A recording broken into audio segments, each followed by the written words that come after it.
গলায় বেজে যাবে। বুড়িমা, তোমার হাতের খাবারও যা জাদু, আমি তো নিজেকে রাখতেই পারছি না, সব খেয়ে নিয়েছি। আচ্ছা বুড়িমা, তোমাকে অনেক অনেক ধন্যবাদ বুড়িমা, আমাকে এত কিছু খাবার দিয়েছো। এখন চলি বুড়িমা, তুমি ভালো থেকো। শিয়াল তো প্রতিদিন বুড়ির বাড়িতে আসা শুরু করে দেই, আর প্রতিদিন এসেই তো বুড়ির খুব গুণগান গেত।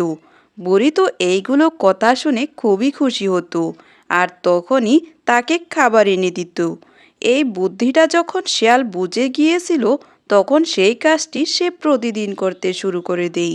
এই এমনভাবে সে প্রতিদিন বুড়ির গুণগান গেত আর খেয়ে যেত। শেয়াল তো এই বুদ্ধি করে পেট চালাতে শুরু করে দেই, আর লাহে লাহে বুড়ির খাবারও শেষ হতে শুরু হয়। তখন বুড়ি খুব চিন্তায় পড়ে যায়। বুড়ি লাহে লাহে বুঝতে পারে শেয়াল তাকে বোকা বানিয়ে খাচ্ছে। এই কথা যখন সে বুঝতে পারছে, তখন সে একটি বুদ্ধি বের করছে। শিয়াল, তুই আমাকে যা জ্বালাইলি, আমাকে বোকা পেয়ে তুই অনেক কষ্ট দিলি আমাকে, আমার সমস্ত খাবার তুই খেয়ে নিলি।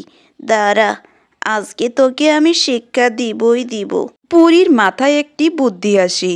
সে রান্নাঘরে গিয়ে অনেক খাবার বানায়, আর সঙ্গে একটি কড়াইয়ে অনেকটা তেল দেয়, আর দিয়ে গরম করে।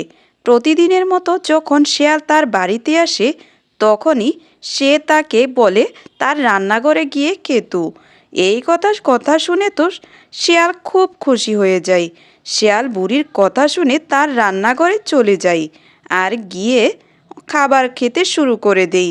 শেয়াল যখন কড়াইয়ে মুখ দেয়, তখনই তার মুখটা জ্বলে যায়, আর তখনই ওইখান থেকে দৌড়ে পালায়।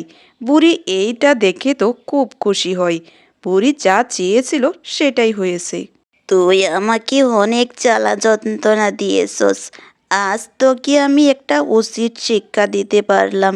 এটা করে এখন আমার মনে যে কী আনন্দ হচ্ছে, আমি তো বোঝাতে পারবো না। আর তুই যা জ্বালা দিলি আমাকে, তার থেকে মজা আমি তোকে দিয়েছি। কি ভেবেছিলি আমি বোকা বুড়ি? দেখেছস এখন মজা? আরও আসবি আমার বাড়িতে? আবার যদি আসস, এর থেকেও বড় সাজা দিব। পরে তুই আমাকে এত বড় সাজা দিলি, তোকে আমি একদিন হলেও বদনা দিব। আমি আবার ফিরে আসবো, তোকে দেখাবো মজা। ও বাবা গো, আমার মুখটা পুড়ে গেল। পুড়ি আমার মুখটা জ্বালিয়ে দিয়েছে, খুব জ্বলতাছে। বাবা গো, আর বুড়ির বাড়িতে যাব না।